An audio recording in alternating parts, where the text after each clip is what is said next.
Hello everybody on the internet watching, and welcome to day 3 of the FLPWLive Single-Elimination tournaments. We've started with 32 and now we've whittled them down to the top 16. We've had 2 streams now. Last Tuesday and Thursday saw 16 take their out of the tournament, and we are now down to where all the action happens. I'm Jeffrey McCullough, joined as always by Alex H. Ridian, who I hope is having a fantastic night so far. I'm having an amazing night, Jeffrey. Sure to be a great night of action, down to 16 competitors, and it only is going to get more high stakes from here. Yeah, these past 2 days of FLPW streams, the round of 32, the first round, has been home to some of the best FLPW wrestling I think I've ever seen. We've seen at least 4 different matches top the caliber of the match I always hold as a pedestal as the best FLPW match, that being Maximilian Wolf and Thomas Warren, all the way back in 2016. Saxxymus and Talladega. Help me out here. It's just been, there's so much good Saxxymus and Talladega, Milbro Brown and Chris Furious. Yes, we had Jordan Wassink and Dominic Pelletier. Some amazing matches. And even from matchups we didn't even think would go anywhere. Roger Olson and Hardgold, Hunter and Caleb Hardgold had one of the best matches I've ever seen in my life. Oh my goodness, it's so good. But without further ado, let's go over tonight's matches. First, we have Jacob Drummond of Double J taking on Joshua Ferguson. As you recall, Joshua Ferguson receiving a first round bye because of unexpected interference between Big Helton and Michael Saxton. He remains to have performed in this tournament. We will see him take on Jacob Drummond, who's already had a victory in round 1. Sure to be exciting.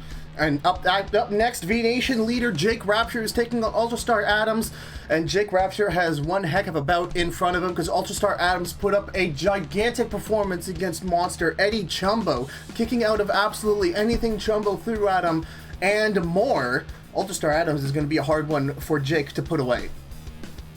Salty Marcellus, who took on a very impressive defeat against John Polak of Double J.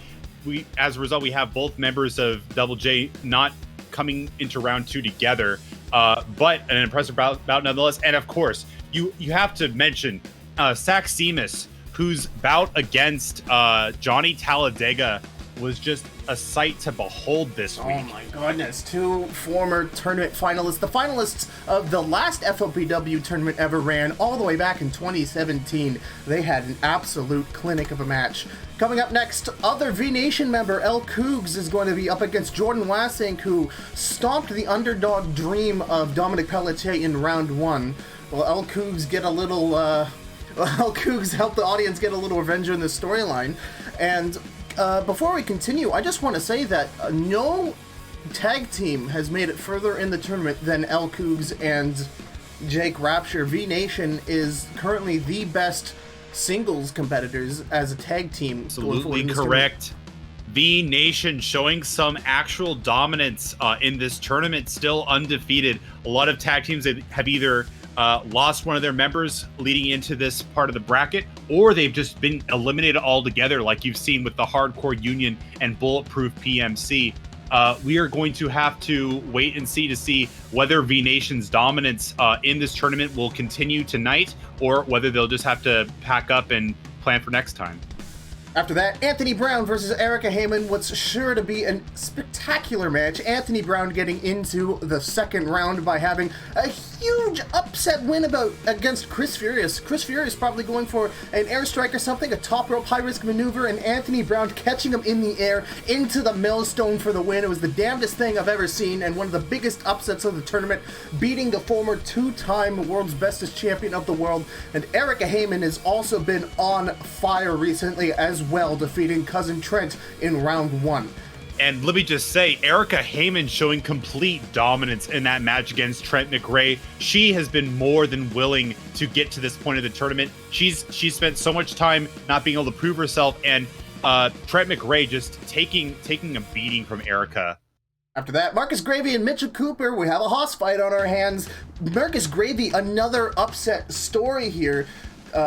Huge upset over Ken Nakano all of a sudden. Just one suplex and a cocky pin was enough after a grueling match to put him away for the 1-2-3.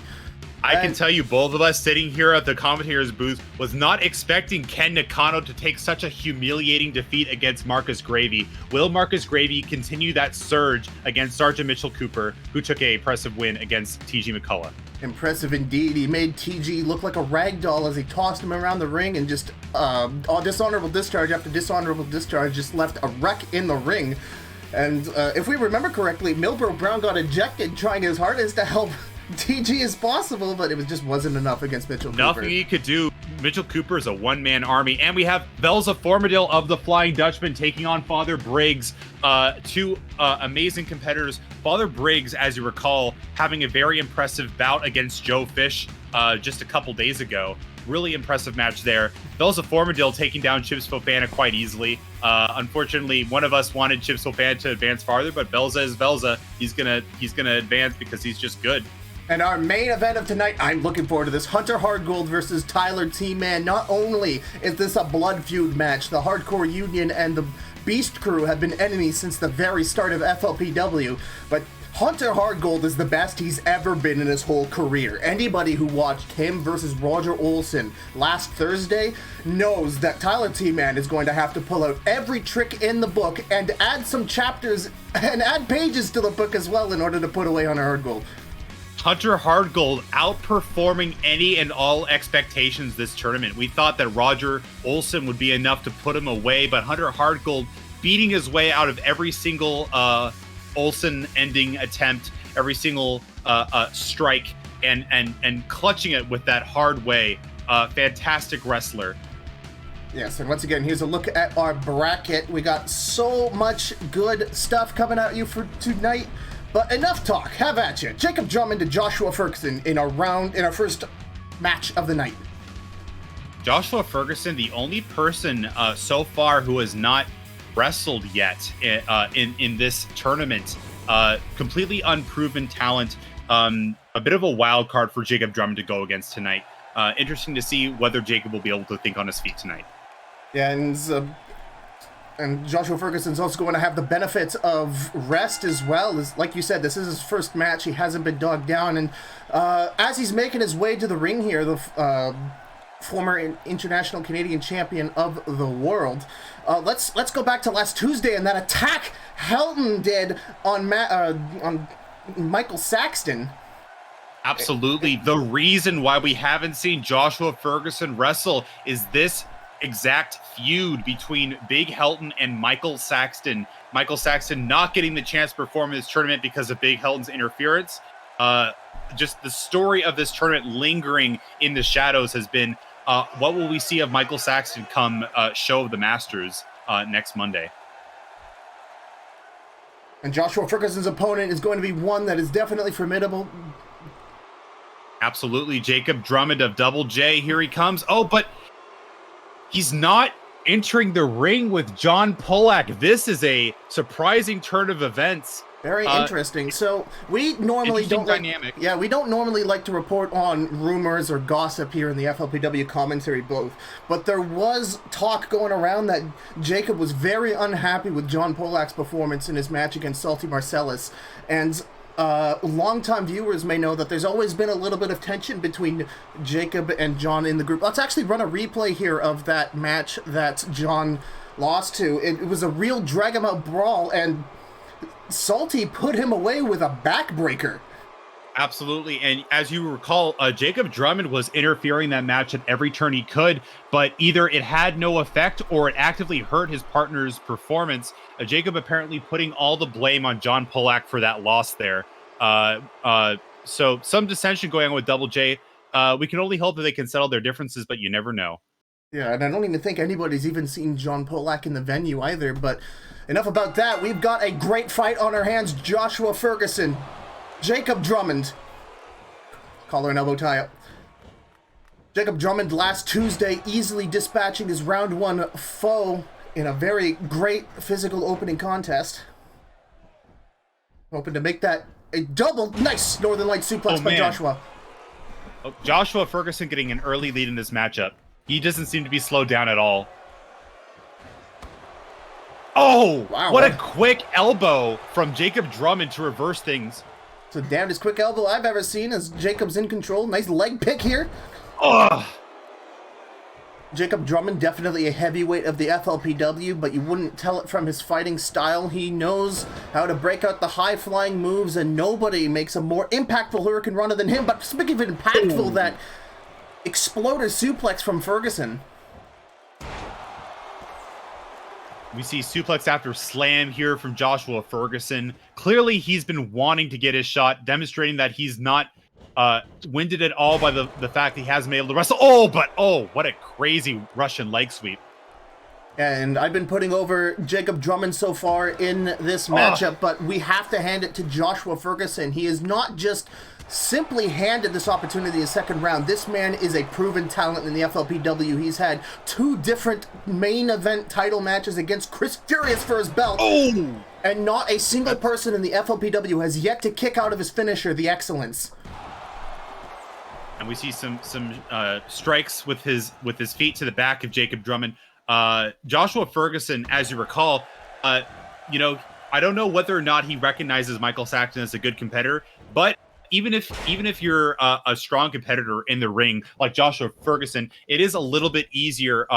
It's sort of a burden off your shoulders to not have to worry about really pushing yourself in round 1. He can devote all of his time to just training up in the meantime and making sure he's not wearing himself down. Oh, Joshua Ferguson. Especially against somebody like Michael Saxon, somebody who hasn't had too much screen time on the FLPW, not too much to scout out, who's very much an X factor. All these just going in Joshua Ferguson's favor. You could argue that Ferguson has both the mental and the physical advantage coming into this match. But Jacob Drummond did not break a sweat in his round 1 match, though. Oh, and as you see, another suplex. Dragon suplex there. Got the underhook and sickening impact going for the first pin of the match. 2. That's a kick out. Only a 2 count. Joshua Ferguson getting to his feet, manages to get out of the jump. What amazing drop kick from Joshua Ferguson there. That drop kick was not only an offensive maneuver, but a defensive one as well, jumping over the missed kick of Jacob. Oh, what a backbreaker. Oh, and what was that? Was that a DDT? No, that was a neck breaker. That was a neck breaker, inverted neck breaker to a regular neck breaker. Look at that 540. Oh, crazy. He almost like slid over in the air with that 540 there. That heat-seeking splash from the wrong. It's almost like he jumped from the wrong turnbuckle and physics didn't care. No. There's another pin attempt by Jacob looking to put this one away quickly. Only a 1 count there. Joshua Ferguson hoping to turn this around a little bit. Nice wrestling. Switches around. Nice takedown. Perhaps going to switch to a hold here. No, he's going for a pin attempt. Going for a pin. You're going to probably need to do a little bit more than that. As you can see, only got a 1 count there. Ooh, working on the neck there. That looks painful. But Jacob's fighting out of it. Oh! Big jab to the midsection of Joshua Ferguson. Joshua Ferguson and Jacob Drummond now trading kicks here. Snapmare. Ferguson in control. Going for that chin lock, wearing down the stamina. A previous tournament finalist. Whatever damage he can. Yeah, previous tournament finalist Jacob Drummond. He was in the finals of the second FLPW Single-Elimination tournament, where he was defeated by Salty Marcellus. An great effort.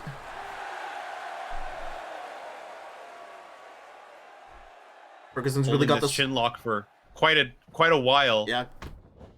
Oh, Jacob Drummond just breaking out of it. Yeah, but how much damage did that lock do, though? Oh, yeah, he seems to be a little bit worn down by it, but will he... Oh, and Joshua Ferguson not wasting time getting that back elbow to break out of it.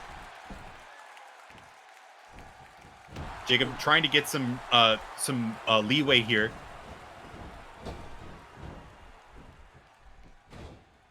A little bit of a lag there on Joshua Ferguson's offense, giving Jacob Drummond an opening. Nice underhook power bomb, and are we going to see a Drummond drop already? Nope. Oh, it was nice caught. Reversal. Oh, Jacob Drummond thinking on his feet there. Very, very smart reaction to the attempt to counter his move. Yeah, quite literally thinking on his feet. Now working on Joshua Ferguson. So Ferguson well scouted there. He's not going to let that devastating knee face breaker put him away. It's how Jacob won his round 1 matchup in very quick succession. Very smart there. Oh. Knee buster there. Jacob Drummond definitely getting an offense here. This has been a pretty kick to the chest. This has been a pretty split matchup so far. Absolutely. Jacob Drummond and Joshua Ferguson, very similar styles in this match. Ooh. And a knee drop there for good measure. You saw his head bounce off the canvas there, but fighting through the pain as he's on top, but Jacob shuts it down. Oh, we have some back and forth. Really impressive counters from both wrestlers here. And there's excellence! Oh! We have never seen anybody kick out of the excellence. Will Jacob be the first? Seems that he still has a lot of fight left in him. 1, 2. Oh, there's a kick out. Yeah, indeed, Jacob Drummond the first to kick out of the excellence, but also you have to think Joshua Ferguson a little bit early on that finish attempt.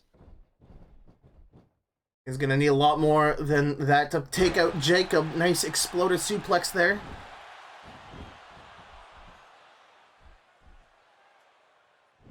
Getting him away from the ropes. What's he planning? Oh, an elbow. Elbow to the back of Jacob Drummond.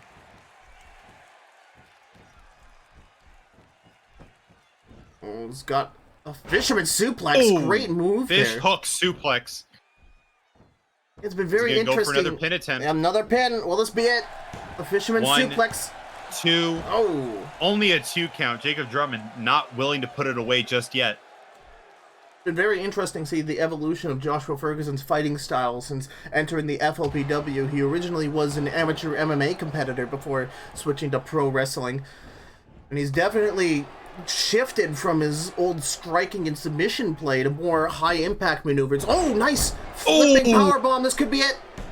1, 2. Oh, almost. Just barely a 2 count there. Joshua Ferguson kicking out. And to go on your point, Joshua Ferguson has been in the title picture a number of times as well. He's had 2 different title matches. He's never won, but he's always been a top performer in FLPW. Yeah, and not only that, he is a former Canadian champion as well. Oh, an old-fashioned reverse DDT onto the back of head of Ferguson. This could be it.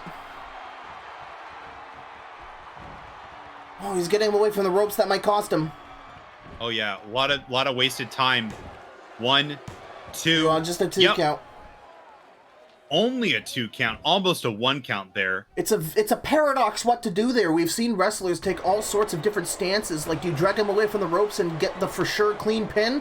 We saw in the Father Briggs versus we saw in Father Briggs' match last Thursday. He just tried to go for the Jacob Drummond pins. kicking Joshua Ferguson's lights out there. Oh my lord. Yeah, we saw Father Briggs try to pin even though they're near the ropes and they broke out. So it's really a catch-22. Ferguson in control.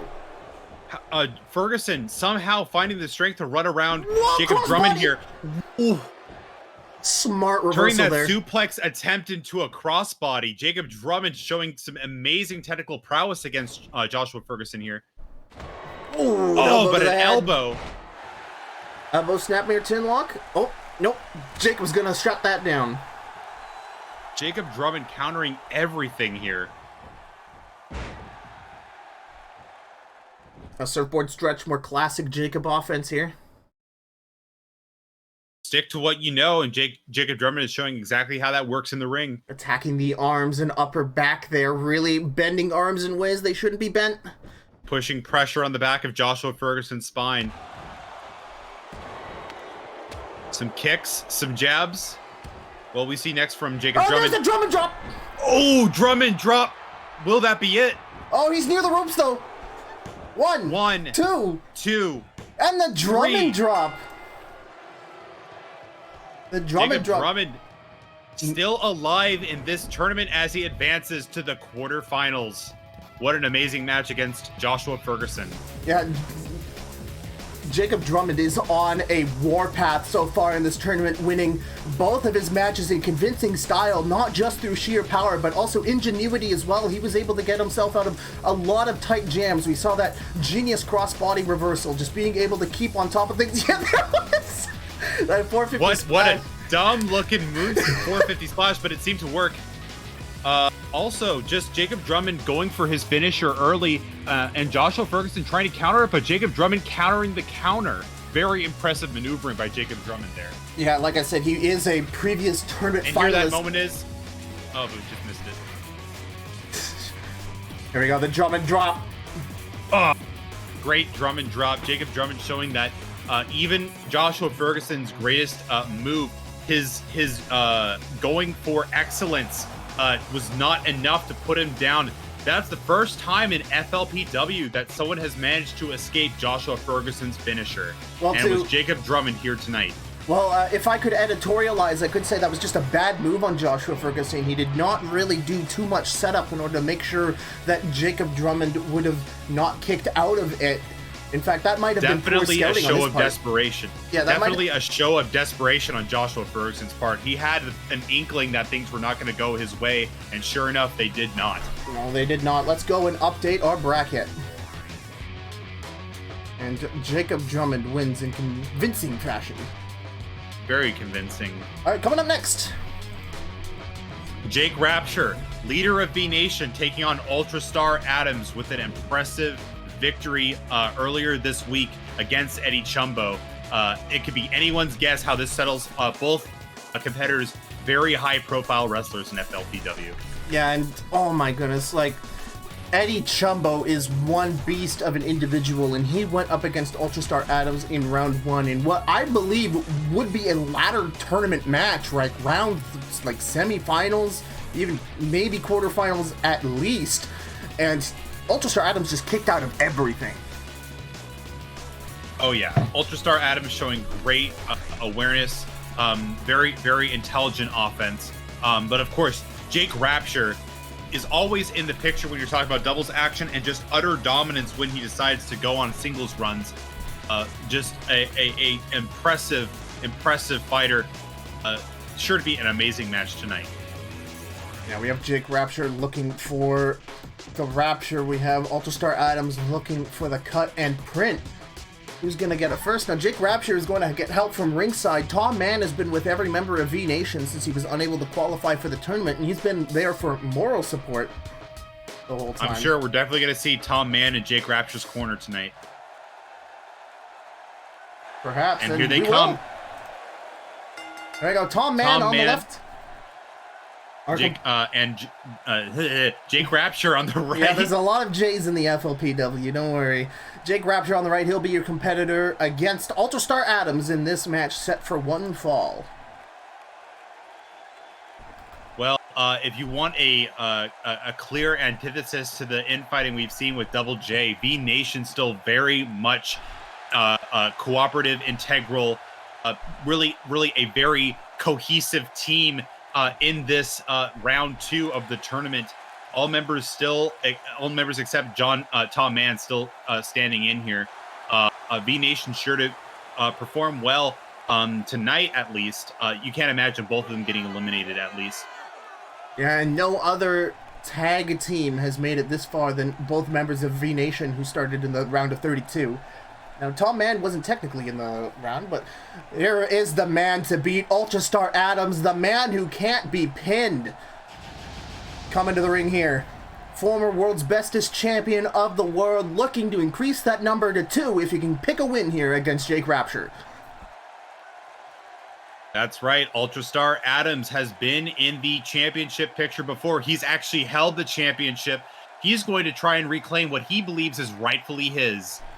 Yeah, and if you look at the bracket, Chris Furious upset against Anthony Milbro Brown. You've got Eddie Chumbo, who was defeated by Ultrastar Adams here in round one. And then you had Ken Nakano got defeated in utterly humiliating fashion by Marcus Gravy, and that leaves Ultrastar Adams as the number one pick to take it all the way to the grand finals.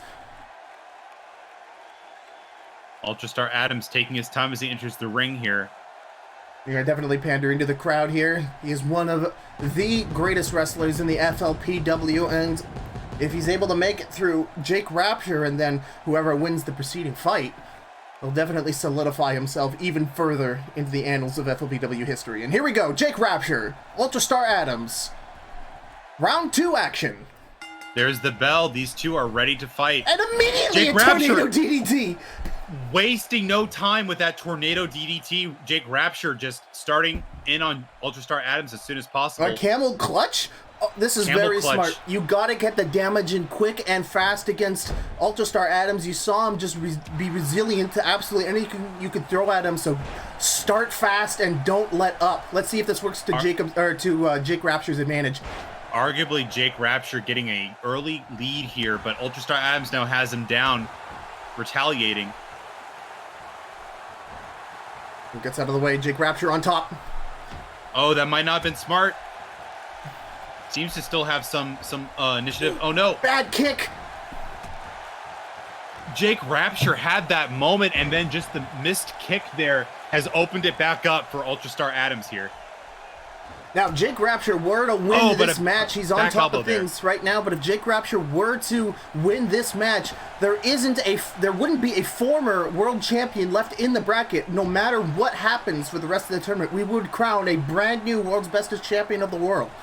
Ultrastar Adams, that's right, the only person in this tournament remaining who has once held the world title picture.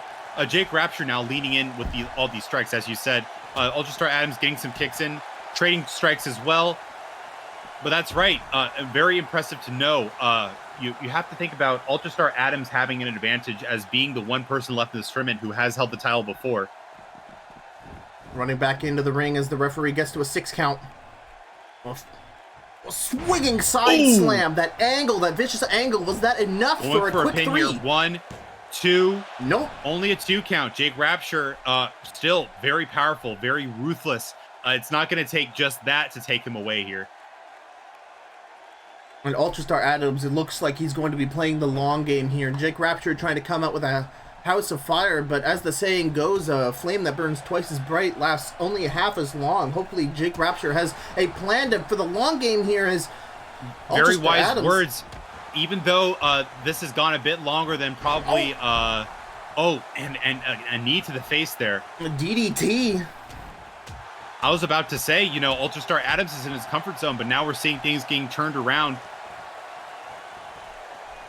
Now, Jake Rapture statistically isn't the best singles competitor in the FLPW, but when it comes to doubles and when it comes to just playing things smart, there are a few individuals in the FLPW with such a high ring IQ.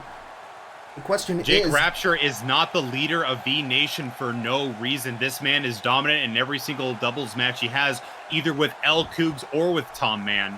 Yeah, agreed. And the question is, does he have the body to back that up, though? Because Ultrastar Adams is laying it in hard here. Ultrastar Adams back in control after a bit on the losing end against Jake Rapture there. He's managed to get things back where he wants them, with him right on top. God, he sapped a lot of energy there from Jake Rapture as he's got him on his shoulder. Back body drop. Just like letting Jake Rapture fly against the canvas there. Doesn't even care what happens to him. Jake Rapture getting an uppercut, though. Oh, traded blows here. Jake Rapture throwing Ultrastar in the corner. Gets him on the top rope. Some high-risk offense. Some high-risk offense here. Hopefully this doesn't backfire for Jake. While getting the dunderhooks. Butterfly suplex from the top rope. What an amazing throw. Great maneuver. Now he's going for the pin. Why wouldn't you? 1, 2. Ooh. Only a 2 count. I have to say, Jake Rapture definitely acting like a bit of a cornered animal here, pulling out some very desperate maneuvers. But from what we've seen, they seem to be working for the most part. Oh, and as soon as I say that curse. Flying elbow drop totally misses its mark. Looks like it's Jake's turn to go up top. Nope, he's got something planned. A leg lariat drop. Oh my goodness. Now Ultrastar is going for the pin. 1, 2. Oh, just a kick out at 2. Jake Rapture is giving the former world champion everything he got. What a duck! Absolutely. Jake Rapture making Ultrastar Adams work for this victory if he actually gets one. The crossbody reversal and Ultrastar Adams is on top again. Oh, but Jake Rapture getting up before he can even get the pin. Some surprise. What an unexpected punch to the gut there from Jake Rapture. There, a little possum playing there, but Dipsy Doodle and Ultrastar Adams is back on top. Flatliner into the second turnbuckle. Right into the turnbuckle. Jake Rapture's face getting the most of that blow. Oh, and he's looking for the cut and print. Oh, the ref getting in the way there doesn't seem to make a difference. The cut and print. This might be it. That might be it. And Ultrastar Adams showing his absolute dominance once again in this matchup. Absolutely. It was an underdog bout for Jake Rapture, surely. But Ultrastar Adams demonstrating that he is, as a former champion, still very much qualified to take this home against anybody else who dares to stand in his way. Yeah, and on paper, this victory comes as no surprise, but you gotta hand it to Jake Rapture. He was not a ragdoll in that ring. He had some very smart offense, and he went in with a game plan, starting with a House of Fire, and it was just, the power of Ultrastar Adams was just too great in the end.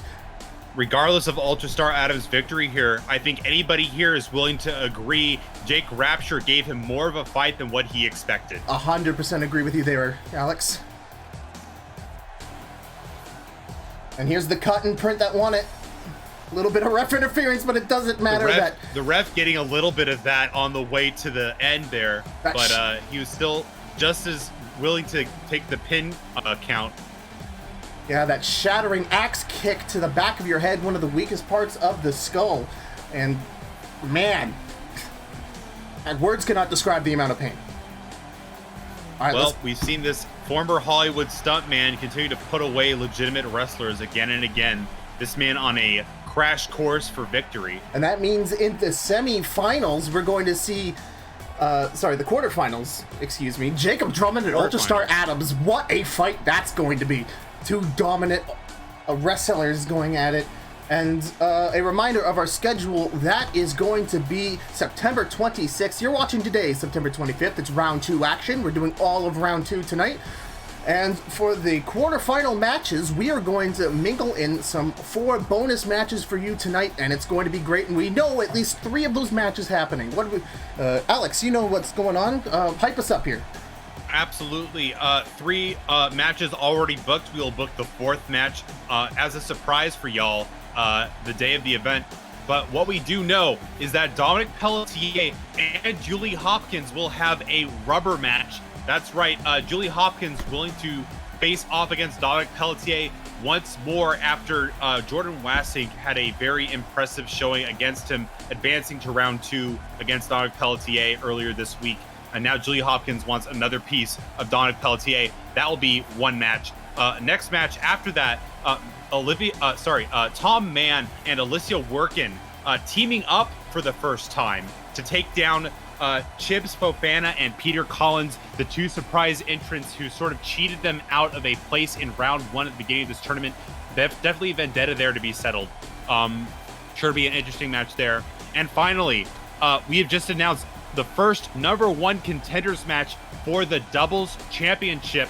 All wrestlers who were eliminated in round 1 going at it to see who still is willing to take on V Nation at the end of this tournament for the doubles championship belts. Surely a sight to see, a bulletproof PMC coming up against the Missouri boys. And of course, this is all building to the semifinals and grand finals matchup this Monday, September 27th at Show of the Masters. It is the end of the 2K16 era for FLPW, and we are going out with a bang, a boom. September 27th, of course, we've got the semi-final matches kicking off the stream. The grand finals are going to main event, where we see who will carry the world's bestest championship of the world championship belt into the new era. We've got the doubles division belts on the line, with V Nation defending them against whoever wins between the whoever wins between Bulletproof PMC and the Missouri Boys on Sunday. It's going to be a good match. More to follow as well. A last man standing match between Big Helton and Michael Saxton to settle their feud once and for all. That's going to be a bloody bout. All that September 27th, 7 p.m. Eastern. Be there. Of course, more matches on the card to be announced later this weekend. But let's put that aside for now as we get into our next bout of round 2. Salty Marcellus taking on Saxxymus. Now, Salty Marcellus, former tournament winner. Saxxymus, former tournament winner. It is going to be a huge matchup here tonight. Absolutely.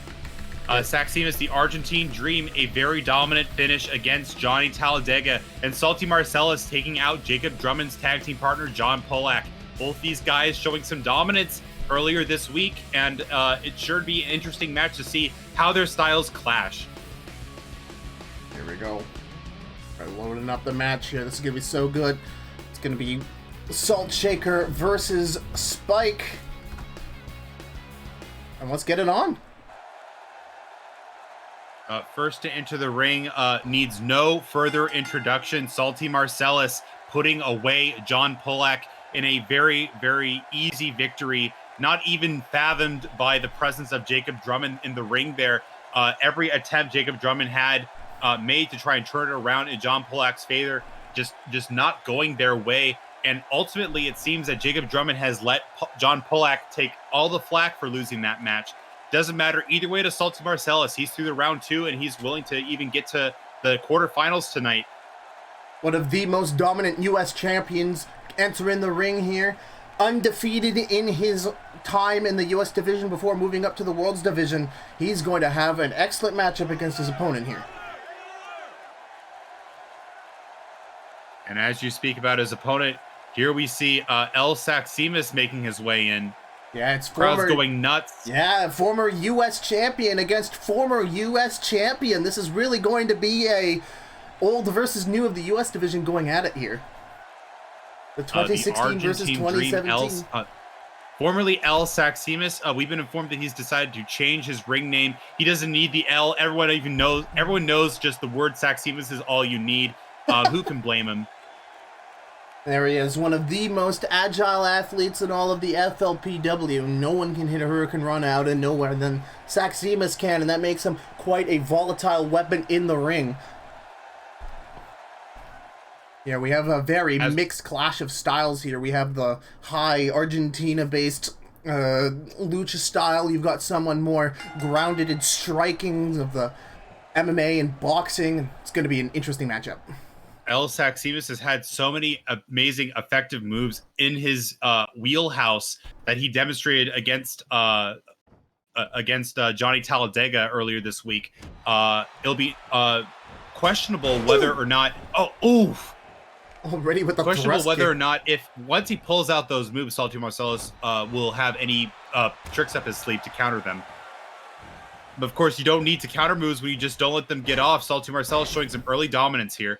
There we go, that pull back head or jawbreaker there. Some interesting offense from Salty. So very much a fundamentals pro wrestler. Oh, up and over. Saxxymus getting him outside. I don't know necessarily if you're talking about Salty Marcellus, if that's where you want him to be. Oh, nice handstand here, but show offy with this headlock here of Saxxymus. I'm sure you need no further evidence to suggest that Saxxymus is very confident heading into this bout. Oh, but maybe Salty Marcellus turned that around on him. Throws him into the barricade there. Both wrestlers trying to get back into the ring. Fighting each other to get back in. Saxxymus, oh, nice takedown there by Salty.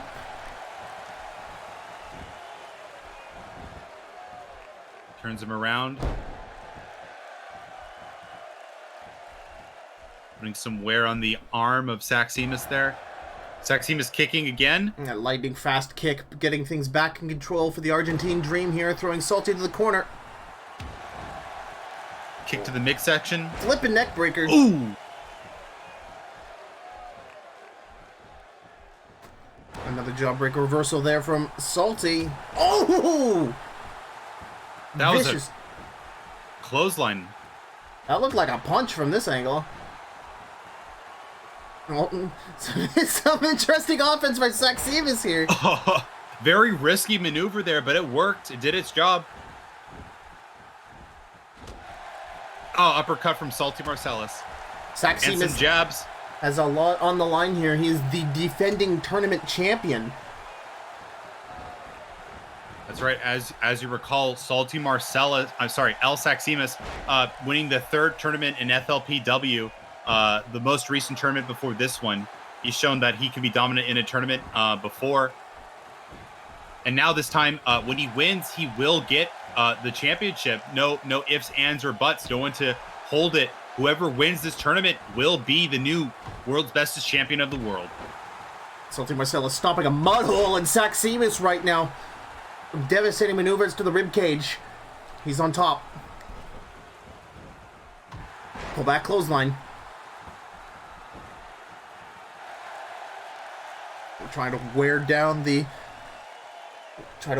Argentine dream here. Now, if you're Salty, what game plan do you go into this match with to try and get a pinfall on Saxxymus? Honestly, exactly what Salty Marcellus is doing now, wearing him down, countering any low level move to try and stop him from getting a high level move. Just making sure that he doesn't get the free time to be able to make any difference in this match. And there it is. 1. He's getting the salt shaker ready. 2 power bombs. 2. And there we go. A 3. well-seasoned Saxxymus is getting pinned to the floor. 1, 2. Almost. Only a 2 count, just barely. The salt shaker, just the multiple power bombs, not really getting to that Death Valley driver. Probably saving that. Another flipping neck breaker from Saxxymus. Boot to the midsection. A bit of a cartwheel there. Trying to get in position there, being a little flashy about it, showing off that Saxxymus still has plenty left. Swinging neck breaker Going into for a the pin. Very early pin attempt. Kick out. Only a 2 count.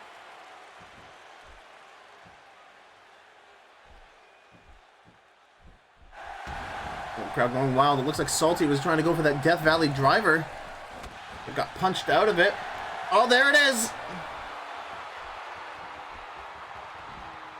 Death Valley driver. Salty Marcellus finishing the job there. Unfortunately, it isn't a true salt shaker. He wasn't able to do it in succession with the power bomb. He didn't need to. Wow. What a devastating maneuver, and it looks like it just Saxxymus didn't have the stamina to kick out of such a huge, devastating move. Salty Marcellus getting that early lead, and that proved to be all he needed against Saxxymus. An impressive bout between Saxxymus and Johnny Talladega last week. You couldn't have possibly guessed that it would end like this for him. Yeah, well, Salty Marcellus is known for being a one-and-done move wrestler. If he is able to get that offense in and get the salt shaker, get that Death Valley driver that's put so many before Saxxymus down for a 3 count. No surprise here. Not in the slightest.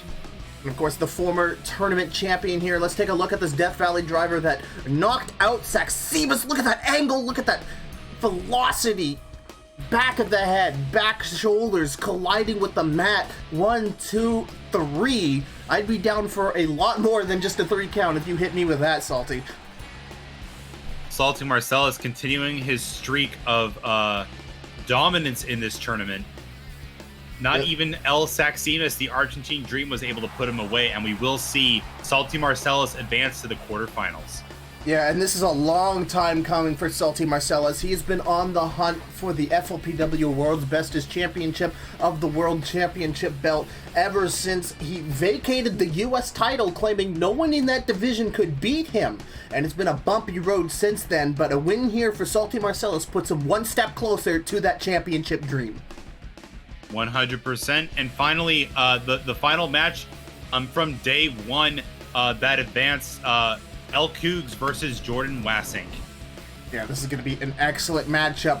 A very, very mismatch of body types going in this. Koogs, a monster of V Nation, who's responsible for putting so many down, who dared try to take the doubles championship away from Jake Rapture and Tom. Man, that Koog boot, such a devastating maneuver if he gets it set up properly. And he's going up against Jordan Wassink. A bit of a lanky comes to mind when you try to dig up verbs to describe one Jordan Wassink, but he is conniving, he is dangerous, and he knows how to wrestle, so don't underestimate that frame of his. Jordan Wassink just really full of himself after that surprise victory he took over Dominic Pelletier. This man's ego is probably bigger than Koogs himself. Sure to be an impressive matchup. You wonder whether or not Jordan Wassink will be able to take on such a massive competitor. Yeah, and Koogs a lot more on his shoulders than just a win here for V Nation, since Jake Rapture was eliminated by Ultrastar Adams in convincing fashion. This is the last bastion of hope left V Nation has to take home the championship gold, and who better than Koogs? Get this match loaded up here. Like you said, this is the conclusion of the left side of the bracket of all of last Tuesday's match. This tournament has been happening all week long here at twitch.tv/HeyI'mTG, and it's going to continue all weekend. Thank you for joining us here tonight. And now we will have our entrance here with Tom Mann yet again. Koogs, the final member of V Nation to wrestle tonight. Unfortunate defeat there by Jake Rapture at the beginning of today's show, but Koogs still the last beacon of hope for this stable. Yes, and definitely a shining light there. Still rocking his first ever attire in the FLPW. An excellent throwback there. I still have fond memories of way back August 8th, 2016. Nobody seeing Koogs before, just sprinting to that ring. That was before he was even a V Nation member. Quite a hilarious spectacle to behold, and he's come into his own as a competitor, not just as a doubles competitor, but as a singles competitor. That boot has now become legendary in the FLPW. Very few moves as devastating as that. Big man with a big boot to match. How will he stand up against Jordan Wassink, defeating Dominic Pelletier, coming in with Julie R. Hopkins the third, the power couple. Yeah, I believe if you accidentally called Jordan Dominic to his face, I'm pretty sure you get a wild swing at you before being told some mild language. I just hope that Jordan doesn't see the VOD of this stream. That's all I can say. There you go. Jordan still alive in this tournament. Julie R. Hopkins the third, scheduled tomorrow, Sunday night. Same starting time as tonight for a match against Dominic Pelletier, that rubber match, as we said, since Dominic is 1-1 against the power couple. And Julie's got some unfinished business from that preliminary match last Friday. All right, let's get it on. Koogs, Jordan Wassink, for the quarterfinal spot. The bell has been rung. We are on. There you go. Oh, immediately. Oh, but Jordan reverses. He saw the House of Fire coming. Not going to let a can be opened that early. Oh, and just the amount of inertia coming off the big, massive Koogs being used against Jordan Wassink there. Like a freight train coming at you. There's not much you can do about that. You can brace yourself all you want, but that's still 40,000 tons of pure American muscle coming at you. On a push, putting Jordan Wassink in his place.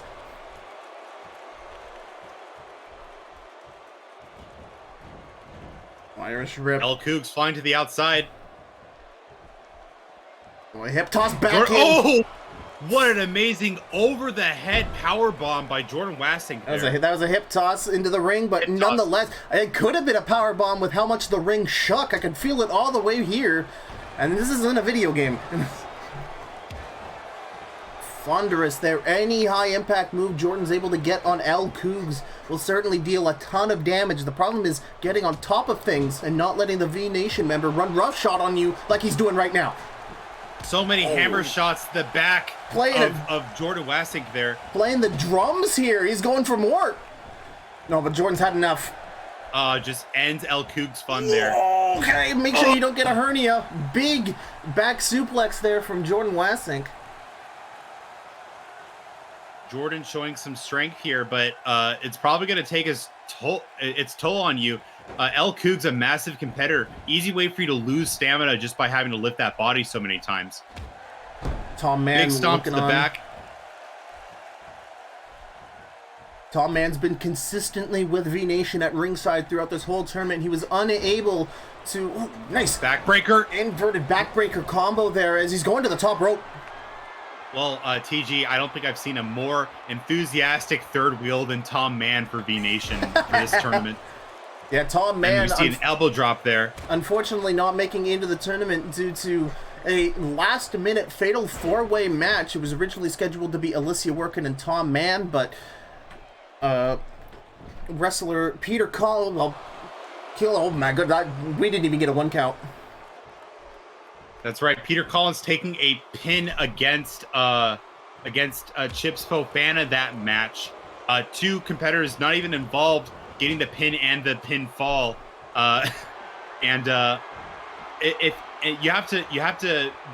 You can't be surprised at all that Tom Mann and Alicia Workin want revenge, and that's why we booked that match against Chibs and Peter with Tom Mann and Alicia Workin for tomorrow. That should be an interesting match. Tom Mann willing to show that he's not willing to take that defeat sitting down. He thinks he deserved the spot more than Chibs after Chibs just got an easy loss in his first round in round 1 there. Jordan getting some good offense in there, leading to a 2 count, but Koogs back in control. Ooh. Stomps the legs of Jordan Wassink by Koogs. The legs aren't what you got to worry about with Jordan. That vicious punch, if it finds its mark on the side of your jaw, you can get knocked out, get that jaw completely dislocated no matter how huge you are, but he might be going for a shooting star splash here. And there it is, but Koogs well but spotted. He misses. Well, Koogs dodging it before it hits. Very well scouted. He might catch a Koog boot for that. He does. A Koog boot. Will this be a pin? Oh, but Julie's on the outside. He's got the referee distracted. Julie showing real chops, going for her partner, Jordan Wassink. This is the first time that Julie Hopkins' interference has made the difference for him. Yeah, if she keeps that up, she might catch a couple of hands from Tom Mann if he decides to be a bit proactive about it. I think Tom Mann isn't really caring about what Julie Hopkins is doing. He's just happy to be there. Give him a little bit more credit than that. Tom Mann knows what he wants to fight for. And oh my goodness, the chair is in the ring, by the way. Oh, an avalanche! Koogs almost slipping on the chair on his way for that avalanche. That could have been really bad. Oh, a Koog boot in the corner! Another Koog boot number 2. And now we see a pin. Oh, 1. Julie's pulling the ref out of the ring! What are you doing, Julie Hopkins? Just very questionable maneuver. She's definitely gonna get ejected for that, but it might have bought Jordan Wassink the time he needed. Oh, I didn't see the referee's count. He was off screen, so I didn't see whether or not Julie was ejected or not. But that move there by Hopkins very might have well have saved Jordan's tournament run. I think we may have seen an ejection there for Julie Hopkins. You can't really pull a referee out of the ring when he's supposed to be working and expect to get off scot-free. Koogs finding out where to throw Jordan Wassink. Kind of took a little bit too much time deciding. Oh, right against the steps. Jordan Wassink throws the big behemoth of Koogs there. Ref's on a 6 count. Koogs dazed and confused as he tries to get back into the ring. If Julie Hopkins was able to sweet talk her way out of getting ejected, I'll be a monkey's uncle. Hell, I smell like one. Tongue made of silver on that woman. Oh, not really a wrestling move. Bit of a bomb she's still there. in. Oh my She was not goodness. ejected for that. Very questionable decision making on the ref's part.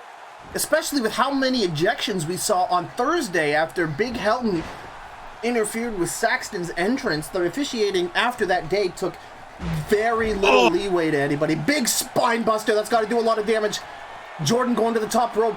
Maybe this time, see another the shooting star press attempt. There it is, and this time he lands the it. shooting star press.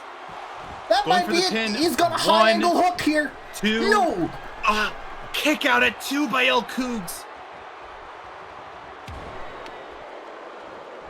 To kick out of a shooting star press like that. But of course, we still haven't seen the punch yet in this match. Oh! That's got to shatter a ribcage.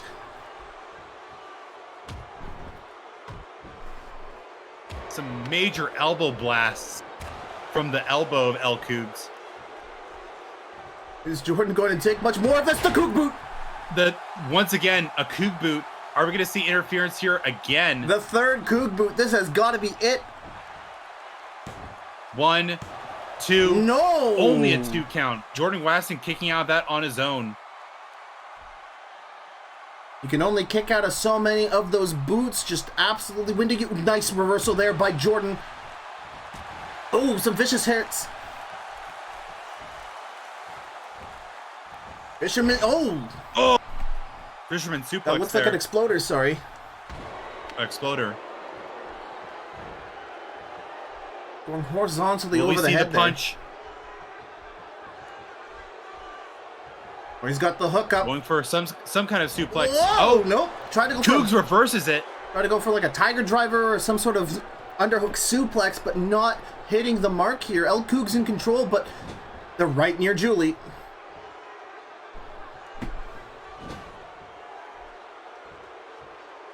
Getting some distance. A Koog boot. This has got to be it. That's the 4th Koog boot we've seen this match. Let me see. Oh, what's going on here? Julie Hopkins talking to the ref. Yet again distracting the referee. We've seen 4 Koog boots tonight, and 3 of them, Julie Hopkins has successfully managed to divert the referee's count. Jordan on a nice double. elbow from Koogs.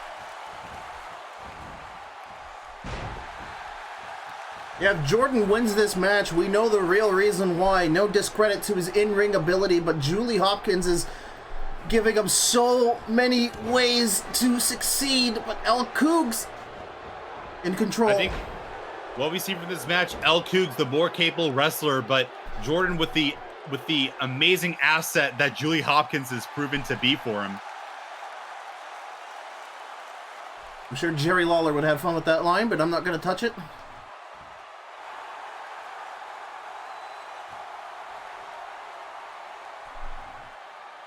Koogs really wrenching on the neck of Jordan, but he's fighting out of it. We haven't seen the punch set up yet. Jordan still got that in his back pocket as he begins to wear down Koogs. Really wrenching on that left arm there.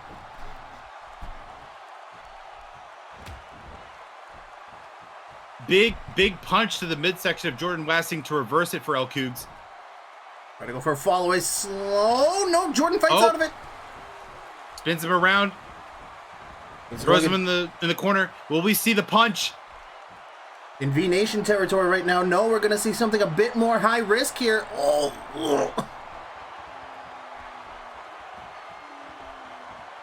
What's he have planned? Oh, Koogs getting out of the way. What rolling senton? Not enough. What a move. A thunderous crash. 1, 2, and almost a 3. Oh, still kicks out. Koogs proving himself tonight against Jordan Wassink. What an amazing wrestler we're seeing out of Koogs. Nice there. Jordan got that well scouted. He was waiting for a bad attack there from a dazed Koogs. Three different punches from Jordan Wassink to get Koogs on his back now. And this might be the punch. This could be it. Yes, the punch. There it is. He's bleeding. What the hell? Oh! He got up! He got up! Koogs is just hulking out of it! Holy crap, Koogs. I've never seen someone just like take the punch like that. The fifth Koog boot. One, two. No, again! Every Koog boot! Oh my God! That's gotta get her How is she ejected. still in this match? Fool me once, shame on you. Fool me second, you are ejected. Come on, ref. Show some justice here in this matchup. Koogs probably won this match. And twice is over. ejected. There she goes. There's the ejection. Finally, Julie Hopkins getting kicked out of this match. It came way too late. Jordan's a cat in there with the amount of extra lives that Julie offered him. Now he's just got to finish it out. Taking 4 Koog boots that Julie Hopkins just successfully interfered with, and now that might be all that Jordan needs. 1, 2, 3. Oh, that was a 2.999999. Repeating, of course. 999. And a third shooting star press attempt here. Oh, but El Koogs rolling out. Will be able to escape. Oh, never mind. Going for a fist drop. No, that was he straight up did the punch. He even winded up his arm to do a punch drop there. A diving punch? Jordan getting some more offense in there, though. Oh, but that's going to cost him. Koogs reversing it even after that. I think its next big move wins here. Julie got ejected. I think it's only going to take one more Koog boot to put this away. There's no more Julie Hopkins to interfere with things now. Jordan on top. Got El Koogs in the corner.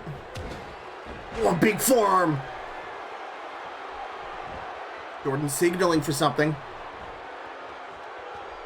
Drags El Koogs to the center. Goes for the pin. Oh, just when we thought we saw every dirty tactic, somehow the ref not seeing this. And that's 1, 2, 3 with the dirty pin. How do you miss Jordan Wassink's legs up like that? What a dirty fighter. So many times that El Koogs should have been able to put this away. So many Koog boots, one after the other, and all but one in the very early part of this match. Julie Hopkins was able to distract the ref, pull him away, get his attention, whatever she needed to do, and didn't get the count. What should have been enough to put away Jordan Wassink just wasn't there. This ref just twisted, almost corrupted by the influence of Julie Hopkins in this match. Yeah, that was, what did we count? 5 Koog boots that successfully landed? 5 different Koog boots, and only one of them was actually kicked out. What I imagine, Julie even offered to throw in a chair, but look at this. This is the first time the referee got pulled out of the ring. I don't know what Julie said in order to keep herself in this matchup, but we are probably going to see some kind of repercussion here. Dominic Pelletier is not only going to be fighting Julie R. Hopkins. Look at this. Before I continue, this dirty pin attempt. It looks like So the referee disgusting. the referee Why would the zoomed in. referee not call out a pin like that? That is just completely unexcusable. But Jordan Wassink, former 2-time Canadian champion, moving on in the bracket. And there we go. Just like that, V Nation eliminated. And quite disappointing faction. We might see some retribution happen. But that One is... would hope. V Nation probably with a bone to pick against both Jordan Wassink and Ultrastar Adams tonight. Yeah, very much so. All right, with one half of our night over with, we now start the matches that were the result of last Thursday, and we're going to start that off with a match I'm very much looking forward to in Anthony Milbro Brown versus Erica Hayman. Anthony Milbro Brown getting an impressive, completely unexpected victory against Chris Furious this Thursday. What an impressive bout that was. The true underdog in that match, Anthony Milbro Brown blowing past any expectations. Even Chris Furious seemed to be surprised at how well Anthony Milbro Brown was able to perform. And of course, Erica Hayman getting a very impressive, very dominant win against cousin Trent McRae. Yeah, what a match this will be. I 100% agree, and this is for a quarterfinal spot on Saturday. Got this loaded up here for you.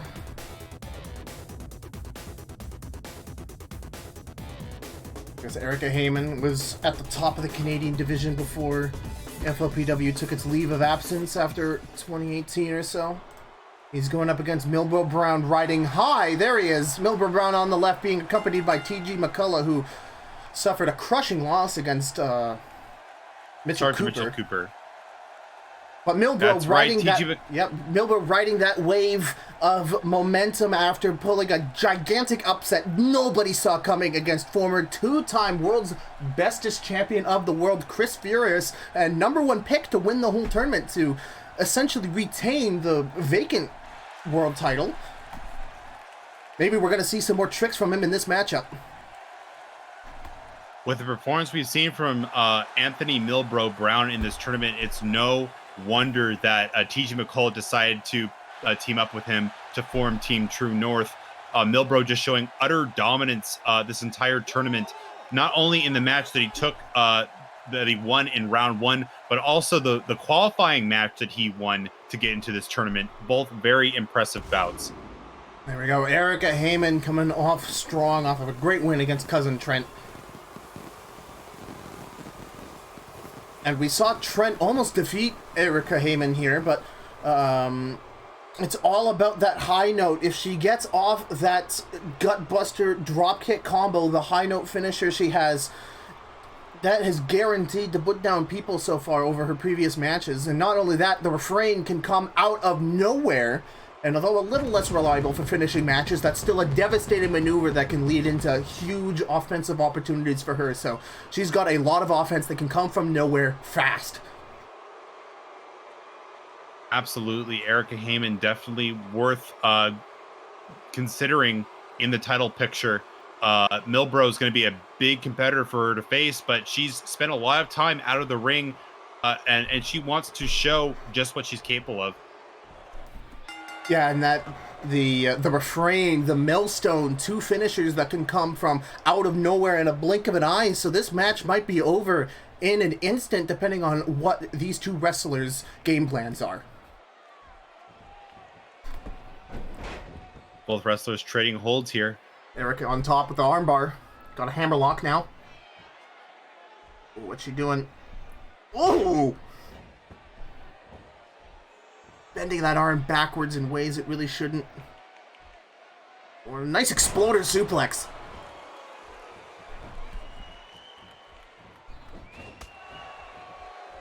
Clubbing Erica Hayman gets some strikes in. Currently, it's Erica on top right now.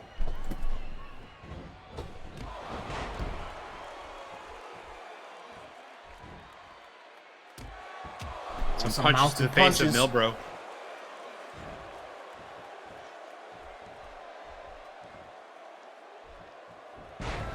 Oh. You know, Milbro with a nice elbow there. Some Team True North offense. Very suave elbow drop by Milbro Brown. Throws Erica on the outside now. This is Milbro's territory. That's Milbro, a very much hardcore wrestler. He's going to be right at home at ringside as he throws Erica into the barricade. Right against the barricades. Oh, again. Again. Not letting up. Erica collapsing to the ground.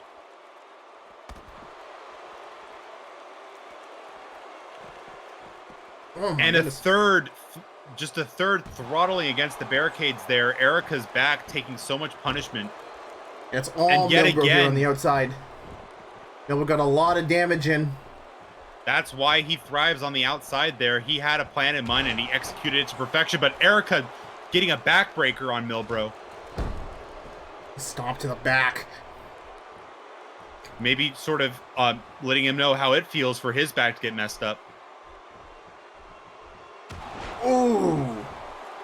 It's just clubbing below. Big elbow to the face. Stomp to the chest. Oh, stomp. Make it plural. Several stomps. Just huge maneuvers. Milbro with a nice reversal there, but he's taking a lot of offense. Ooh. Cravat neck breaker there. On a knuckle sandwich. Knuckle sandwich on Erica Hayman's temples there. Just putting pressure between the sides of her cranium.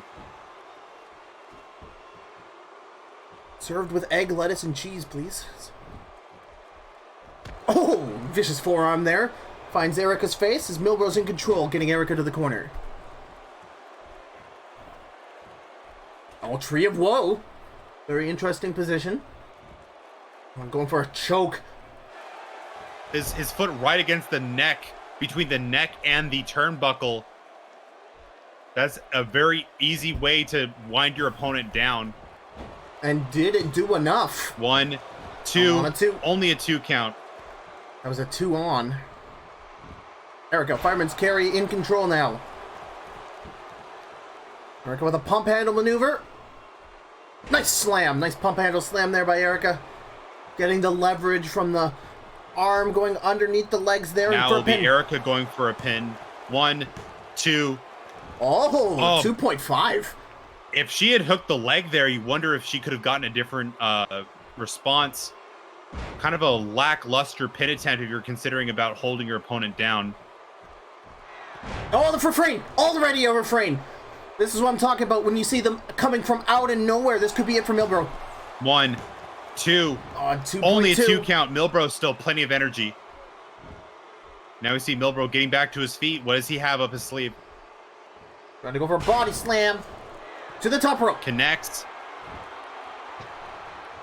What does Milbro... Is he thinking about a senton? What's Milbro doing? Nope! Oh my goodness! I'm catching Gutbuster! That's ending on a high note! Trying to get a cross body turned into a Gutbuster by Erica Hayman. Oh, but that's not enough! That's a flashback to when Milbro defeated Chris last Thursday in upset fashion. He won the match with a catch and finisher. I'm sure Erica Hayman was paying close attention to that match, is not willing to go down the same way that Chris Furious fell. At least that was Erica waiting for a moment, getting a strike on Milbro Brown's back. That was Erica getting ideas from that match, since it was arguably Milbro Erica Hayman in the dominant position now. Oh, but as I say that, commentators curse Milbro Brown back in control here. How long will the it ring last? Post, and we're at ringside again. We've seen Milbro do so much damage on the outside here. Throws Erica back in. Oh, you're gonna see an Elbro.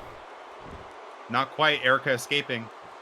Going for some sort of choke there, but Erica thankfully getting out of the way of that terrible looking offense. Oh, MDT! MDT! Milbro Brown nailing it. Getting the pin here will be enough. 1, 2. No, 2.1. Only a 2 count. He's going to need more than just an MDT. When will we see the millstone? When will we see him pull out something that we're not expecting? And there's also Erica, too. We've seen her bust out the high note already. Just a little bit more offense, and she gets the full thing in. Drop kick and all. That might just put out Milbro. That drop kick to the head. Such a vicious strike. It would knock even the most heavy-headed in them out in the FLPW. Milbro very professionally breaking out of this headlock by Erica. Now it's his move. He's going to do a little do unto others, but Erica's saying no. Wailing on him with those punches. Oh, another pump handle slam. No, pump handle suplex. Oh. Excellent offense there by Erica, getting extra leverage. Will that be enough? Erica heading in the wrong direction with that. Oh, dirty pin! Oh, dirty pin. Ref hasn't seen it again. Oh, no, this just is a 2-count though. Very flagrant usage of ropes there. Oh, inverted neck breaker. That, the back of the head colliding with the knee. Will that be a 3? No. Only a 2 count.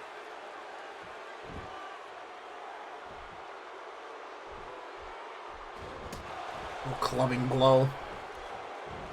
And a bulldog. Bulldog there from Milbro.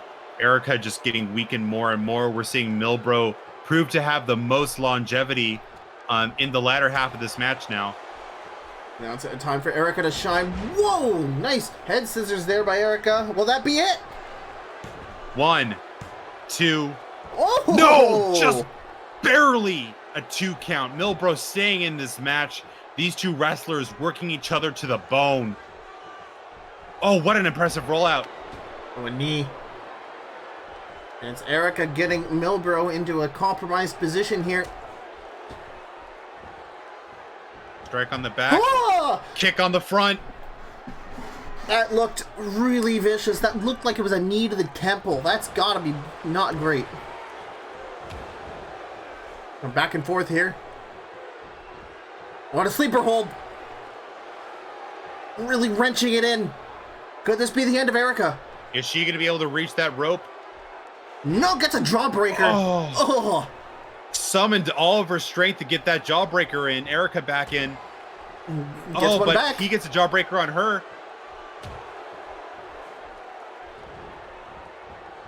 Here we go. We're going to the corner. Milbro Erica on in the control. corner. TG looking on as he sees his tag team partner get hung into the Tree of Woe position. Tree of Woe here.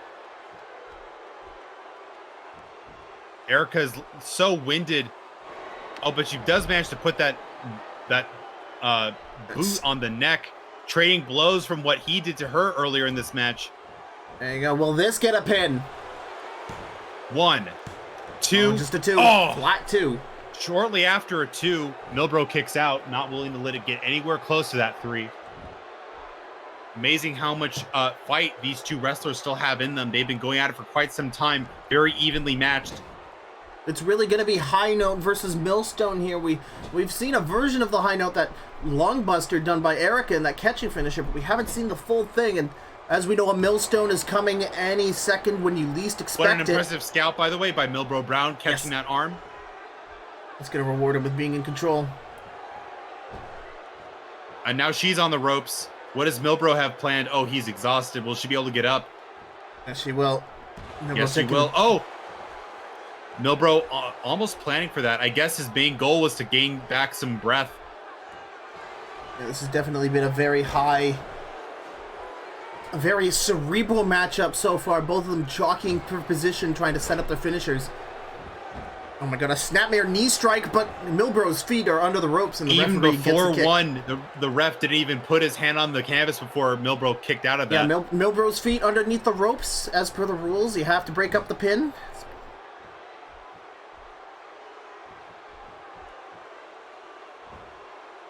Oh, more Tree of Woe shenanigans happening here. Milbro maybe going for another choke. Yes, and he does. Yes, he does. That foot just bracing against the neck of Erica Hayman. There we go. We will see another pin attempt here. 1, 2. Just a 2. Only the a 2 choke count. ain't gonna do it. These two wrestlers are going to need more than just a choke to put their competitor out of contention here.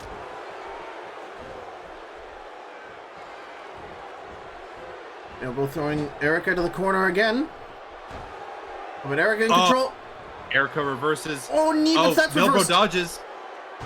Oh, inverted neckbreaker. Oh my lord, that move hurts every time I look at it. Getting some stamina back. Milbro just exhausted against Erica now. Milbro applauding as he's able to. An MDT! MDT again from Milbro Brown. Will that be all he needs? I know Erica's just as worn down as he is. 1, 2, 3. No! No! 2.99 repeating again. Oh, what a close break there. I cannot believe the referee turned to the bell Within operator. millimeters of the floor there. Oh, whoa! Playing possum there. And she's looking for the high note. The high note. Will we see the high note here? If Milbro reverses this, this will be huge. Yes! He does! Oh my gosh! Milbro's still in this, avoiding the high note. Gets the sleeper hold. Will this be it? Will Erica tap out? Sapping the life energy. All the blood rushing away, but Erica once again gets that jawbreaker reversal in. Somehow manages to turn that around, not tapping out just yet. We haven't seen a submission yet this entire tournament.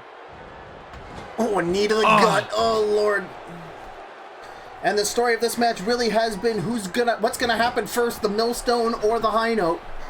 It seems that the wrestlers are trying to use everything but that. They're really resorting to their finishers as a last resort, which might be smart. We saw Joshua Ferguson fail to set up his finisher properly and unable to put Jacob for the 3 count, and that cost him that. But the other end of that is if you wait too long, then you might not have enough energy to even pull it off. Definitely a gamble. It's a game of chicken almost. Of course, we saw Erica Hayman try to get her high note, and as you can see, it was just enough exhaustion on Erica's part for. There's the refrain. With how far this match has gone, that might be it. Yes, it is. That's the 1, 2, 3 in the refrain from out of nowhere. What a surprise. Erica Hayman finally putting it away, defeating Anthony Milbro Brown. What an impressive tournament run we've seen from Milbro, but Erica Hayman proving to be just a bit more strong in this match, a bit more stamina than her competitor. Both fighters just working each other to exhaustion. Erica just with that bare edge that she needed. Yeah, she didn't even need the high note, the refrain, a devastating maneuver in her own right, and showing what it can do to a competitor who's probably set up for it. Oh my goodness, just out of nowhere, that snap, all her body weight sending your body forward, head first into the canvas. Oof. Well, I think that the tail of the tape here will be the refrain can do what MTD don't. Damn.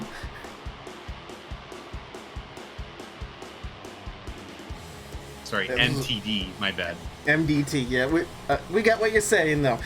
I'm trying. My brain keeps swapping the letters. I don't even know what that's coming from. Yeah, this was very much a battle between the MDT and the refrain. That is a good point, though.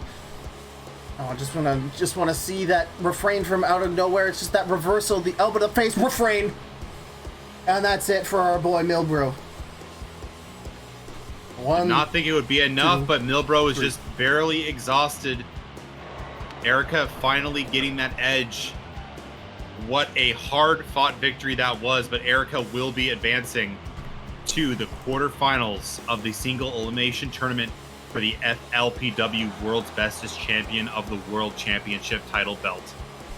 All right, we have 3 matches left for you tonight, but before we do that, let's hype up what's happening all weekend long, starting, well, today, Saturday.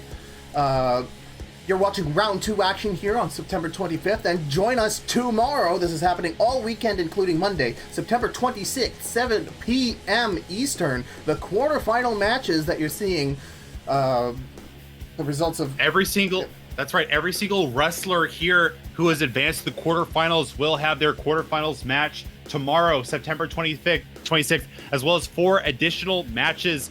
We'll have Dominic Pelletier versus Julie Hopkins in a rubber match. Tom Mann versus Alicia Workin taking on Chivs Fofana and Peter Collins as retribution for that fatal 4-way run-in we saw in the qualifications. And then we will have Bulletproof PMC versus the Missouri Boys in a number 1 contenders match for the doubles championship to find out who will be able to take on B Nation for the doubles titles. And finally, one more match that is yet to be revealed will be announced at the beginning of the show tomorrow. And September 27th, the end of an era. FLPW Show of the Masters 2021, September 27th at 7 p.m. Eastern. Be here for the semifinals kicking off the stream and the main event, the grand finals. Who is going to be the world's bestest champion of the world going into the new era of the FLPW? And also join us for those 2 matches we heard earlier that Alex was talking about. The match for the doubles division championship between V Nation and the winner of Sunday's contest between the Missouri Boys and Bulletproof PMC. And also, a blood feud will come to an end as Big Helton takes on Michael Saxon in a last man standing match. I cannot wait. Of course, and more matches for that event to be announced in the forthcoming days. But for now, Marcus Gravy in our 6th match of the night, taking on Sergeant Mitchell Cooper. We saw Marcus Gravy get a very, very surprising win earlier this week against Ken Nakano, former world champion of the World Championship title holder. What an amazing victory that was for Marcus Gravy. Nobody was expecting a result like that. Nobody. And of course, we have Sergeant Mitchell Cooper at a very impressive, well-scouted win against TG McCullough. Will be his opponent. And now entering the ring today, it's Marcus Gravy. Yeah, Marcus Gravy. He was the most recent national U.S. champion of America before FLPW went on hiatus, winning it from Sarah Daystar in an excellent excellent bout there, and he is one of the highest ranked U.S. Division wrestlers currently left in the tournament, so he's got a bit of a representing to do there. Huge upset victory over Ken Nakano in order to get this far into the tournament. So really, he is a giant question mark for what he is capable to do.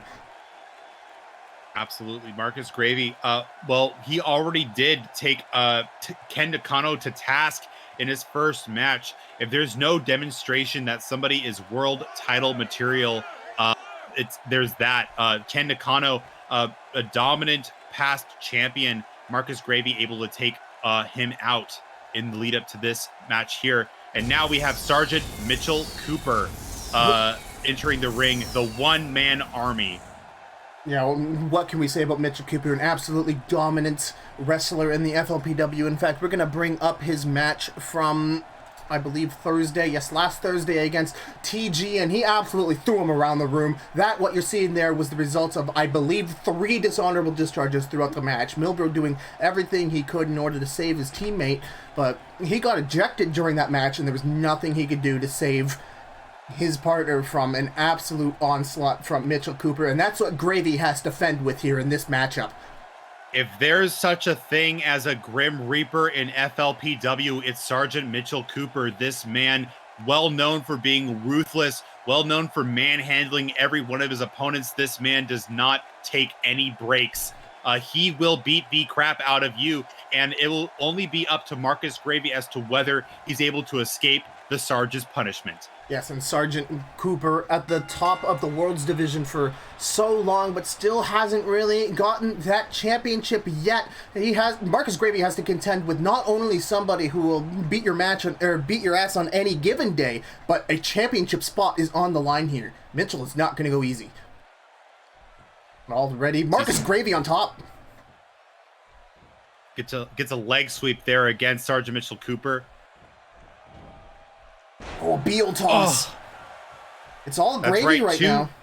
Two massive men going toe-to-toe against each other in the ring. These tend to be more brutal matches of FLPW, and we're seeing that in full force, setting massive reverberations through the ring. These two just slamming their meat against each other. Oh! Got hooked on the top rope there. What a massive slam.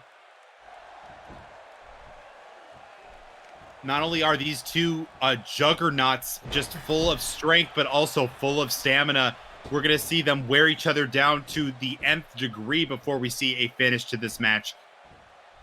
Yeah, giving a bit of analysis here, these two might be physically giant, but they are two entirely different disciplines of giant. Marcus Gravy is known to be a more passionate, emotional fighter. He's definitely more easily beatable in the later game, and if Mitchell Cooper can withstand this initial offense from Marcus Gravy, he might be able to use his absolute reservoir stamina, but how much will they have left? Marcus Gravy is just throwing him around like a bag of potatoes.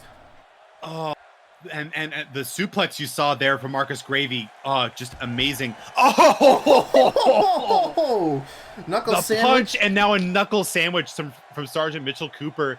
All the stuff he learned from being a drill sergeant in boot camp, just using that same punishment against the wrestlers who have the misfortune of sharing a ring with him, or in this case, an outside. And look at that, Mitch. What the heck is going on here? Mitchell resetting Cooper the count there. Pulling out offense after offense. This man just showing just how much of a legacy he has against any opponent. What a dominant sling of moves we've seen. Vicious hands, but Gravy fighting out of it with a jawbreaker, getting back into the ring. I think Mitchell Cooper has already done more to demonstrate that he's a force to reckon with in this match. Marcus Gravy has his work cut out for him here. Yeah, and we were talking earlier that Ultrastar Adams was the only world's bestest, or former world's bestest champion of the world title holder in the tournament, but he's not the only high-ranked World's Division wrestler still in this. Mitchell Cooper also that hope of one of those picks to win the whole tournament, and if Gravy wins this, what an upset that would be. Absolutely, but Marcus Gravy now seems to get the advantage, the initiative. Russian leg sweep, commentator's Mitchell Cooper curse. turning it around. Mitchell Cooper just once you think he's down, he's right back up. Marcus Gravy not really getting a lot of opportunity to turn this around. We're seeing a lot of punishment come his way this match. Oh, those fast elbows we've been seeing Nice all night. back elbow What reversal. was that? Oh! That was an insane reversal. That was like a sleeper drop almost. It's hard to tell from this angle. Yeah, the story here, of course, is Mitchell going to outlast Gravy and wear him down. His Gravy might look like an everyman, but that is a U.S. champion who will just brawl his way to any victory. He's defeated the likes of Trent McRae, Saxxymus, and Sarah Daystar. He's found a way to clutch out wins when it matters. Clothesline there. As such, he's sort of accrued quite a following in the FLPW for being just a likable and for his fighting spirit as well. Oh, a Cloverleaf, look at this. Oh, Cloverleaf backbreaker. Very Marcus interesting Gravy. Offense there. I guess he's just pulling out the stops against this guy. Oh, will we see him jump? No, but he does come back out. He just reset the count. Ooh, tried to go for a lariat there, but misses. Not wanting to stay outside and let him get the advantage here. I think we're starting to see some... What the heck was that? That was a spear. What was that? That was a pop-up spear. 2. Are you kidding? What? The pop-up That spear came out of nowhere. That just knocked the...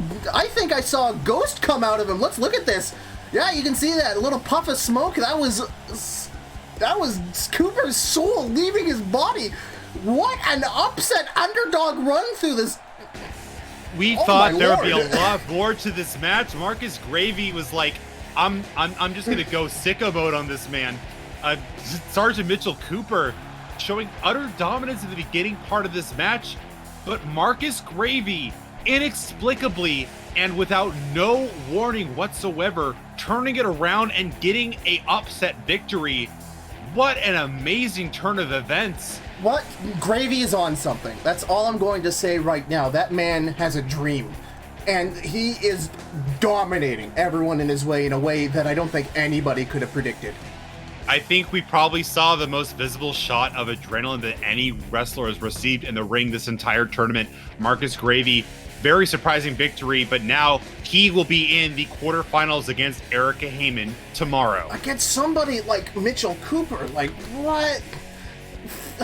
First Ken, now Mitchell. Gravy is on his way to completely dominate the former, what made up the bulk of the world's division, and he is not even done yet. The gravy train still chugging, still moving at a breakneck pace. It'll only take Erica Hayman to stop him before he might be in the semifinals for Show of the Masters. Yeah, and Marcus Gravy has never fought someone like Erica Hayman before. He's shown that he's excellent against the powerhouses that make up the world's bestest championship of the world division, but what about someone like Erica Hayman? Like, that'll be a gigantic question mark with what Marcus Gravy can do. Who knows? Maybe he'll pull out a suplex, maybe he'll pull out a mid-air spear that'll send their soul to heaven. Who knows? All eyes on Marcus Gravy.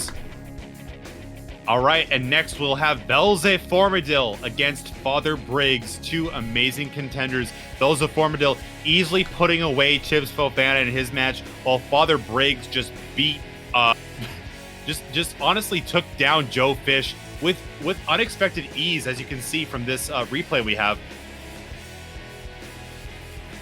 Yeah, nice. What an impressive top rope suplex there. That was all he really needed to take care of Joe Fish from Thursday's bout. Yeah, and he will be taking on Velze Formadill. Yeah, we were talking. Easily put away We were talking before the stream about how you were really looking forward for this matchup, and I certainly am as well. This is going to be an interesting clash of styles. Indeed, Father Briggs really showing that he's been an upstanding competitor in this tournament. Velze Formadill, of course, with his experience as part of the Flying Dutchman, he's nothing to sneeze at either. Will he prove to be an adequate competitor, adequate competition against Father Briggs in this match? Well, time will tell, as this match scheduled for one fall Making his way to the ring, it looks like the Flying Dutchman, Velze Formadill on the left, who will be competing, is joined by a fellow tag team partner, Adam Roggeveen, on the right. And he'll be at ringside. Of course, Adam Roggeveen teaming with Sarah Daystar in an unfortunate defeat against Hunter Hardgold and Father Briggs. And again, Father Briggs, Velze Formadill's competitor tonight. There's definitely some bad blood. Certainly, Adam Roggeveen has not forgotten that loss that he took when his partner, Sarah Daystar, was the one who had the fall from Father Briggs when he advanced. Definitely some bad blood between these two groups. And this will be an interesting match to see how that ends up resolving. If Velze is not careful, he might receive a sermon and a teaching in the word of pain. Here comes Father Briggs to the ring. Father Briggs, the teacher of the word of pain, Father Briggs, making his entrance now. And like you said, we saw Joe Fish, who made a big impact on everybody as he defeated Sergey Alkayev in a preliminary match last Friday last week, I should say, since we're on Saturday. And him being able to beat Joe Fish. Of course, Father Briggs has been in the FLPW for quite a while. He definitely has a lot of ring experience, even though he doesn't really have championships to show for it, but he's done everything. Singles, doubles, you name it. And if a win here will get him closer to being the world's bestest champion of the world. And what little else to hang on your wall next to your diploma and the teachings of the word of pain. Indeed. Father Briggs happy to have that belt on his wall just right next to his Doctors of Theology. Which I'm definitely sure he has. Just taking a moment to savor the massive backing that Father Briggs has from the crowd. What an impressive performer this man has been up to this point. Yeah, there's definitely some aura emanating off of Father Briggs that just... It smells of impending doom. And here we go. There's the bell. There we go. A lockup. Father Briggs already in control. Whoa! Very quick offense against Velze Formadill here by Father Briggs. Wrenching at the neck even. What a tight bulldog clutch, I believe. Bulldog choke, my bad. Excuse me. There you go, whatever it was, it's got Velze right where Father Briggs wants him. An interesting little hip toss there across his back. And it's all Father Briggs so far in this matchup. Ooh, wrenching on the arm.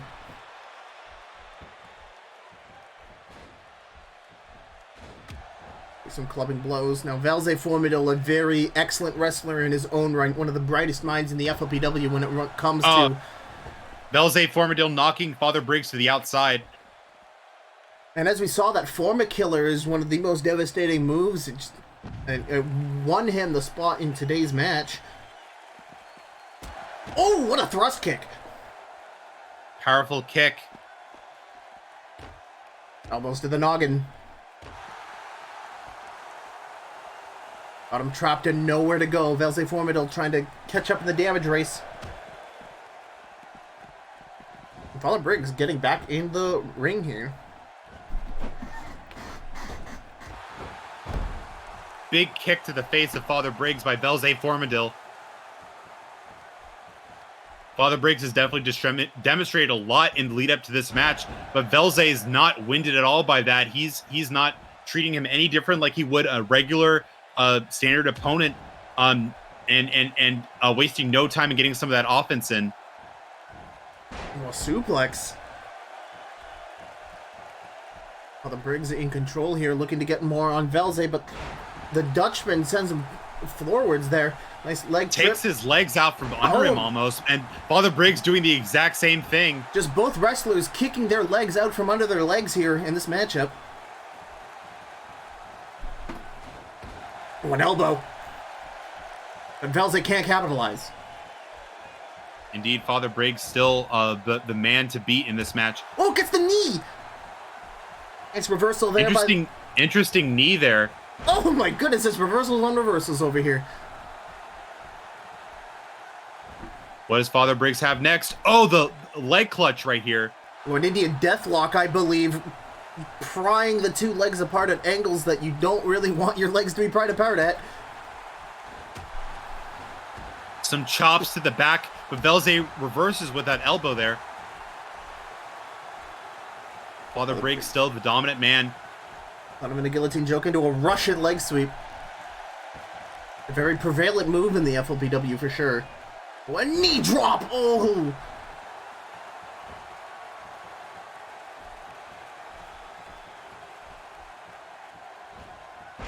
Hip toss. And Father Briggs is going to the top rope. What's he going to do?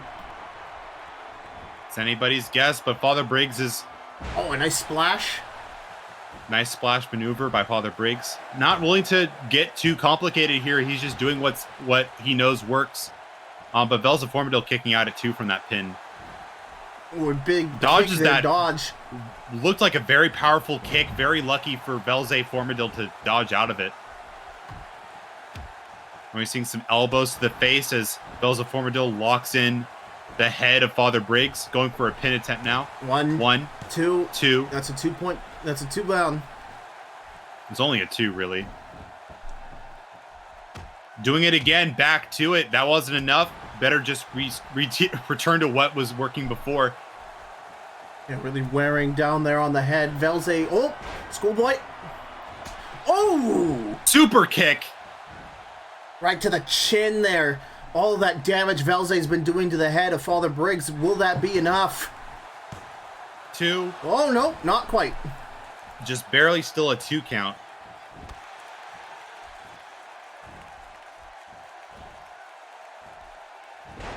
Oh, a vicious power bomb. Going for a leg pick. Oh, lordy. That hamstring. What hamstring? And Velze going for the former killer. Whatever hamstring there was, it just snapped from that kick.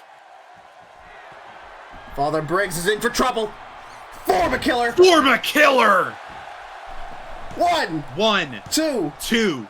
No, kick out. Oh, wow. He kicked out of the Forma killer. Out of 2.8, just getting out of the ring. Oh, God. What sense does Briggs have left? Formadill gesturing to Father Briggs, the nerve of this man. Oh, that was a Mortal Kombat 2 leg sweep. Holy moly. Swept the leg there. A very classic left sweep, but of course, Father Briggs having the reversal there. Oh, leg drop. Leg drop even. Vintage Father Briggs there. Trying to do something. Pushed away. Whatever it was, Velze just easily got out of that. On delay. Nice, another great hip toss there. Is Father Briggs going to set up the crucifix drop? Yes, it looks like he is. Setting up for something. He's getting it in. Once I find out, no, there it is. Crucifix drop. Right on the head. We've seen him kick out. We've seen Briggs kick out of the form of killer. Is his finisher enough? 1, 2. That's it. 3. Father Briggs. What an amazing match. And Father Briggs continuing his chain of dominance in this tournament. No one has been able to take him down just yet. Kicking out of the Forma killer, Velze Formadill's signature finisher, and hitting the crucifix drop. What an amazing wrestler Father Briggs is showing up to be. Yeah, and Father Briggs, ever since he debuted in the FLPW as the preacher of the word of pain, he hasn't really gotten those huge wins here, but he is running amok in this tournament. He's had a steady increase in opponents as well. He started with Joe Fish, a rookie in the FLPW, moving up to Velze Formadill, a huge win for him here. That's right, Velze Formadill now out. Both members of the Flying Dutchman have lost their chance at the world title for FLPW. There's the former killer. I cannot believe Father Briggs had the wherewithal to kick out of this. Look at that. That was a 2.8. But it was the crucifix drop. That reigned supreme. Just going head first into the mat like that. That angle, that sickening drop. I don't imagine a lot of people kicking out a maneuver like that if set up well. Father Briggs standing tall. The word of pain once again reaching another member of the FLPW locker room. What a great match that was. We just saw some amazing dominance by Father Briggs. Velze Formadill pulling out whatever he could. Even his finisher was not able to take him down. Father Briggs getting a clean kick out there. Just it begs the question, who will be able to take Father Briggs down after he's able to make Velze Formadill almost look like an amateur against him? Yeah, and the answer will be either one of these two competitors. Hunter Hardgold is taking on Tyler T-Man in tonight's main event, the last match of round 2 action here for you tonight. And oh my lord, this is going to be good. That's right. Hunter Hardgold continuing to be a dominant force, taking down in an amazing bout, taking down Roger Olson in the lead up to this match. What a impressive defeat that was. Just completely blowing back past expectations was Hunter Hardgold. We've seen him advance much farther than we expected. But Tyler T-Man taking down a very dominant performer, Trevor Warren, a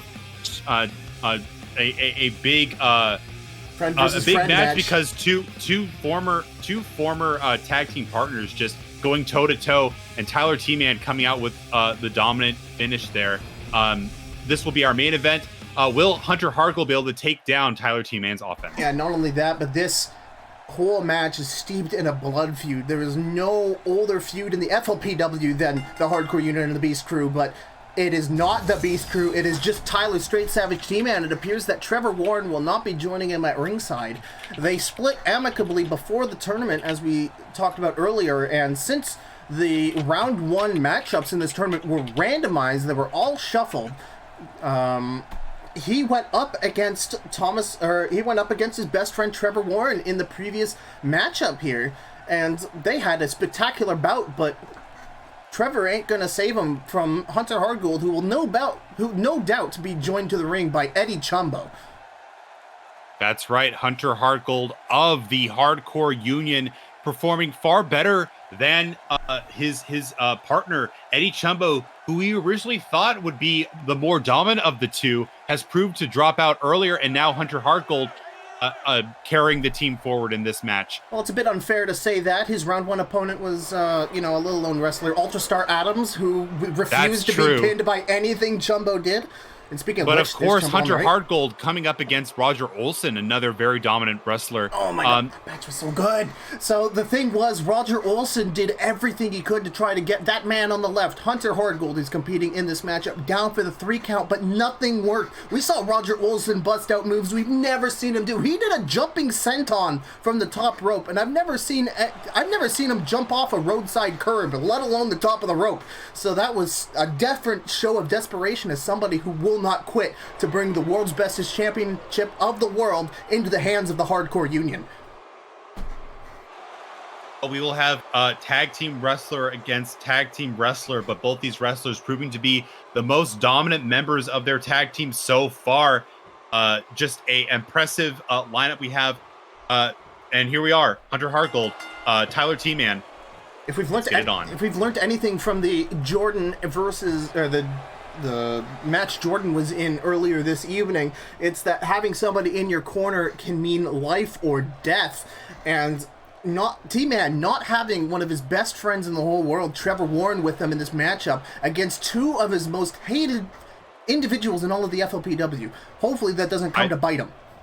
I think Trevor Warren is still stinging a little bit from Tyler T-Man taking the victory against him. Even if it's a random seed that put them against each other, it could be frustrating to have to lose against the person who you fought with for most of your career. Hunter Hardgold getting in control of this chain wrestling right now. Gets the trip.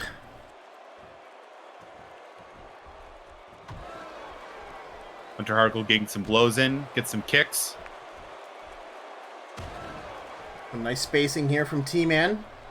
He does not want to lose against the likes of the Hardcore Union here in round 2. Big hook to the face, getting Hunter Hardgold on the outside. Ooh. Tyler T-Man with some words for him. We couldn't exactly see what he was saying, but you had to imagine it must have been some at least a good strategy to try and get in your opponent's head. Oh, what a great punch from Eddie Chumbo, getting in there a little bit. You know, a T-Man knowing to get back into the ring so Chumbo doesn't get any more offense in, but he still wants to bring it to ringside. Both of these wrestlers loving the outside of the ring. Elbow to the head. Elbow to the face of Tyler Straight Savage T-Man. Oh, and a knee drop as well. It looks like Chumbo is still bandaged up against his fight against Ultrastar Adams. Adams definitely putting some hurt on him. It might be a while before we see Chumbo return to action. Okay, one arm bar being wrenched in here.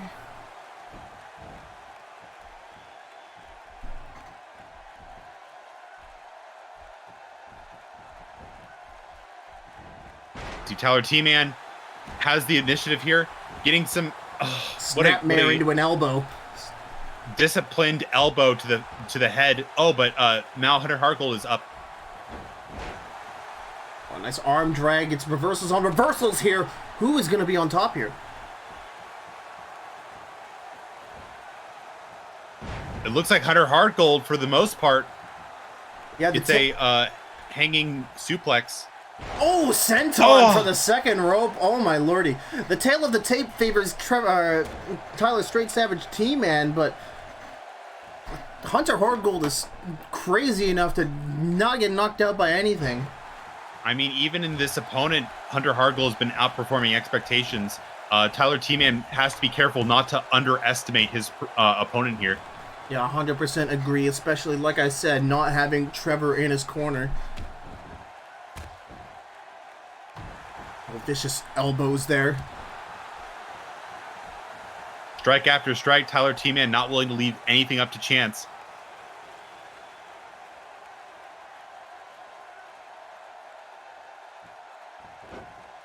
Wearing down Hardgold.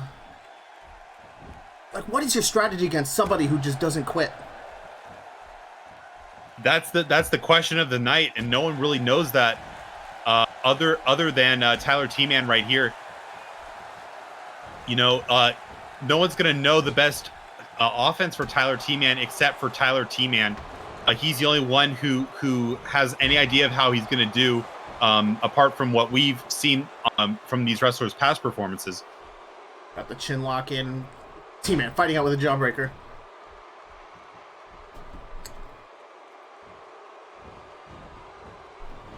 Throwing Hardgold out of the ring, maybe, unless he's setting up another move. Nope, that's a straight old-fashioned punch, and we're outside. So T-Man continuing with the strikes. T-Man trying to get some stamina back. Nice spacing there. Into the ring post. Ring post almost with like a magnetic attraction to the face of Hunter Hardgold.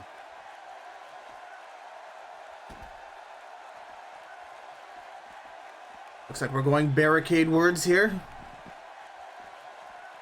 Oh, lordy. 3 powerful punches before Tyler T-Man gets back in the ring. Oh, well, the referee's on a 7 count right now. What's T-Man do? Oh, T-Man was trying to go for a splash. That had to have backfired. Major damage to the chest of Tyler T-Man from missing that splash. Some unfortunate setup there from T-Man. That might have set up T-Man for defeat. It only moves like that with the close gap between these two wrestlers in competitive strength. It only takes a mistake like that to make the difference and give the advantage to the other competitor. Looks like Chumbo's been busy. He's thrown 2 chairs into the ring.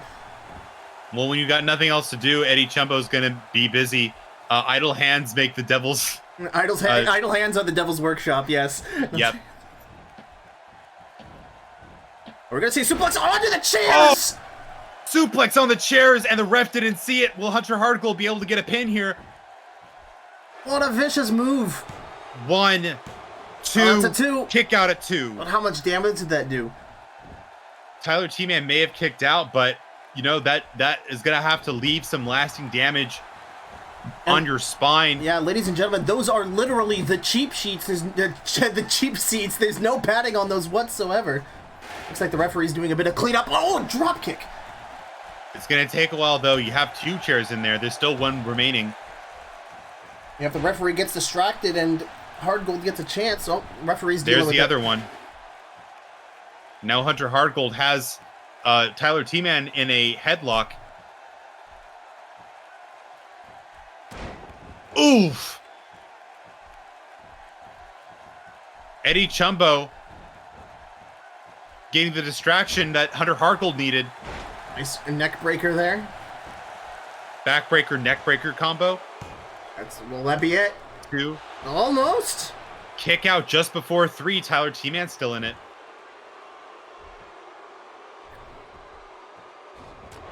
Clubbing blow from behind. But T-Man's on top. T-Man with a knee to the back of the leg.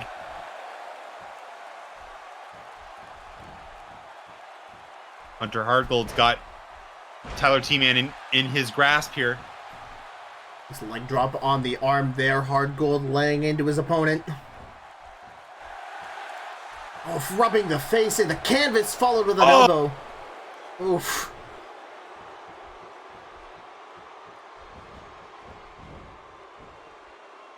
And over the rope. Hardgold on the outside. One for a suplex, back in. Whoa, timber. And it hits. Tyler T-Man trying to make the most of a bad situation. Rolling out, and looks like Hardgold's going to catch his breath here. Of course, you have the chair right there at Hardgold's feet. He may have a weapon at his disposal if Tyler T-Man decides to come out with him, and it looks like he is. Guillotine choke? He's got a bit of guillotine on the outside. Now, pinfalls and submissions only count on the outside, but he's got it on a chair. Inside. Or on the inside, sorry. I know what I wanted to say. That's got to be a lot of damage dealt there by T-Man. More kicks to the midsection by Hunter Hardgold there. Oh, backbreaker as well. I believe the referee is currently counting. And Hardgold surveying his work as he goes back into the ring. Looks like T-Man is going to get up, but Chumbo. Oh, Chumbo is going to try to interfere. No, looks like he's giving T-Man some space. Very interesting. Now, the finals of the first ever FLPW event were T-Man and Chumbo. So Chumbo at ringside there, a former tournament winner. And going for hard way. The hard way! Now he just needs to get the pin. That might be all she wrote. 1, 2, 3. That's it. Tyler T-Man unable to do it on his own. What an amazing fighter we've seen out of Hunter Hardgold this tournament. Really coming out of the shadow of the hardcore unit to show how much of an effective wrestler he is on his own. So much effective wrestling maneuvers being demonstrated against so many opponents. He was almost in the corner, like you didn't even see. You basically almost never saw him in this match where he got his position with the help of Father Briggs, but he has come into his own. Big win against Roger Olson. Big win against Straight Savage Tyler T-Man. Just a dominant performer in this tournament. And even if he doesn't make it all the way, you wonder whether or not he will be a contender in the Canadian picture. For T-Man? Or for Hunter Hardgold. Oh, Hardgold's also American. Oh, he is American. My bad. The U.S. picture. Yeah, but like, what's this got to do to the morale of T-Man, who just split from Trevor Warren from Beast Crew to pursue a singles career? He was outnumbered by his old rivals. That has got to be a terrible feeling. Congratulations to Hardgold progressing on to the tournament, but like, what are the ramifications of that for T-Man morally? Oh, yeah. T-Man not only defeated in round 2, but to get to his position, he did have to defeat his partner. Probably long-lasting repercussions in that tag team. Hopefully they can work things out after the fact, but what a crazy turn of events And speaking about crazy turn of events, how about tonight? That was the main event of round 2 action. We have whittled down 16-8. Jacob Drummond That's right. and Ultrastar Adams. What a matchup that's going to be. We have Salty Marcellus and Jordan Wassink. Marcellus finally putting away the leader. Sorry, not the leader, but Saxxymus tonight. Jordan Wassink taking down Koogs, the last member of V Nation, with some very dastardly tactics. And Erica Hayman and Marcus Gravy, nothing can stop the train, man. The Gravy's going all the way to grand finals if he has his way. Standing in front of him, Erica Hayman, who might be an interesting wrestler for Gravy. Gravy's never really wrestled somebody like Erica, who's not quite a cruiserweight, but still has those powerful holds and that ability to just get the snap finishers out. Marcus Gravy might have an interesting bout against Erica Hayman. And finally, this will be a killer of a main event. Two very dominant wrestlers who entered this tournament together. They were on the same team in the qualifiers that gave them their round 1 spot, now forced to go against each other in the main event of round 2. What a classic match that will turn out to be between Father Briggs and Hunter Hardgold. And all that is happening tomorrow. Quarterfinals plus 4 bonus matches. One of those matches to be decided. That's going to be September 26th. Same time as today, 7 p.m. Eastern time. Don't miss it. And once again, what are the 3 matches that are known for tomorrow night? What we know for tomorrow night, the first match will be Dominic Pelletier versus Julie Hopkins in a rubber match. Dominic Pelletier taking the loss against Jordan Wassink. Julie Hopkins, part of the power couple with Jordan Wassink. Originally, Julie Hopkins took a loss for Dominic Pelletier to qualify for round 1. Now she wants another match. That will happen tomorrow. Next, we will have Alicia Workin versus Tom Mann. I like that tag team name. Chibs Fofana and Peter Collins. Both Tom Mann and Alicia Workin had dropped out originally because they had lost their positions to Chibs, and Chibs teaming up with Collins, the 2 run-in contenders in that fatal 4-way. They will have a rematch. And then finally, number 1 contenders match for the doubles championship. We will have Bulletproof PMC taking on the Missouri Boys. And all that tomorrow night, in addition to the quarterfinal matches that we just hyped up earlier that you should not miss. And all that is going to be capped off this Monday, the end of an era. FLPW Show of the Masters 2021, September 27th at 7 p.m. Eastern. What a show we're going to have. Kicking off the show, the semifinals of the tournament, the main event, the grand finals. Who is going to be the world's bestest champion of the world as we go into a new era of the FLPW? In addition, the doubles division championships will be on the line. Both the American and the U.S. championships will be on the line, with wrestlers to be announced for that. And of course, the blood feud will come to a boil as Big Helton looks to eliminate Michael Saxton in a last man standing match as per the events that unfolded between the two of them during this tournament. Do not miss it. All right, for everyone here at the commentary booth of FLPW, I've been Jeffrey McCullough, joined by Alex H. Ridian. That's right. Amazing match heading up for tomorrow. Be sure not to miss it. This has been FLPW Live. Thank you so much for watching, everybody who's been talking in chat and sort of hanging out. You're the reason I do this, and we've got 2 more days left of this, so I hope you're there for that. Have a great night, everybody.